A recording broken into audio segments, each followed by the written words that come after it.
Good morning, everyone. It's Monday morning. We had a blessed Lord's Day yesterday, a wonderful time looking into Romans chapter 11, and then last night we had a wonderful discussion talking about Pilgrim's Progress and all of little Christians' adventures on the way to the celestial city. But it's Monday morning. And I woke up early this morning and was reading Saints' Everlasting Rest. And I thought I would read to you another section of this. This particular section is in chapter 7. Baxter is writing basically on the excellencies of our rest, what to expect in heaven, what we'll have when we get to our final rest. This is point number 8 in chapter number 7. Let me read this to you, and hopefully it will encourage you as you begin another week. Another excellency of our rest will be this, that it will be absolutely perfect and complete. And this both in the sincerity and universality of it. We shall then have joy without sorrow, rest without weariness. As there is no mixture of corruption with our graces, so no mixture of sufferings with our solace. There are none of those waves in that harbor which now toss us up and down. There will be a universal perfecting of all our parts and powers, and a universal removal of all our evils. And though the positive part be the sweetest, and that which draws the other after it, even as the rising of the sun excludes the darkness, yet is not the negative part to be slighted, even our freedom from so many and great calamities. It excludes nothing more directly than sin, whether original in nature or actual and of conversation. For there entereth nothing that defileth, nor that worketh abomination, nor that maketh a lie. When they are there, the saints are saints indeed. He that will wash them with his heart's blood, rather than to suffer them to enter unclean, will now perfectly see to that. He who hath undertaken to present them to his Father, not having spot or wrinkle or any such thing, but perfectly holy and without blemish, will now most certainly perform his undertaking. I know if it were offered to thy choice, you would rather choose to be freed from sin than to be made heir of all the world. Why, wait till then, and thou shalt have thy desire, that hard heart, those vile thoughts which did lie down and rise with you, which did accompany thee in every duty which thou couldst no more leave behind than to leave thyself behind, shall now be left behind forever. They might accompany thee to death, but they cannot proceed a step further.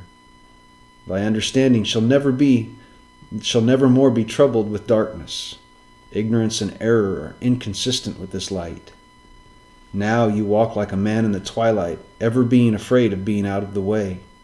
But then will all this darkness be dispelled, and our blind understandings fully opened, and we shall have no more doubts of our way. We shall know which was the right side and which was the wrong, which was the truth and which the error. What we would not give to see all the dark scriptures made plain, to see all seeming contradictions reconciled. Why, when glory hath taken the veil from our eyes, all this will be known in a moment. We shall then see clearly into all the controversies about doctrine or discipline that now perplex us. The poorest Christian is presently there a more perfect divine than any is here. When once our ignorance is perfectly healed, then shall we be settled, resolved men. Then shall our reproach be taken away from us, and we shall never change our judgments more. Oh, that happy approaching day when error shall vanish away forever, when our understanding shall be filled with God himself, whose light will leave no darkness in us. His face shall be the Scripture, where we shall read the truth, and himself, instead of teachers and counsels, to perfect our understandings and acquaint us with himself, who is the perfect truth. No more error, no more scandal to others, no more disquiet to our own spirits, no more mistaking zeal for falsehood, because our understandings have no more sin. Many a godly man hath here in his mistaking zeal has been a means to deceive and pervert his brethren, and when he sees his own error, cannot again tell how to undeceive them.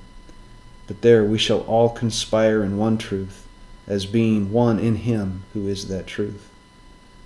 And as we shall rest from all the sin of our understandings, so of our wills, affections, and conversation. We shall no more retain this rebelling principle which is still withdrawing us from God.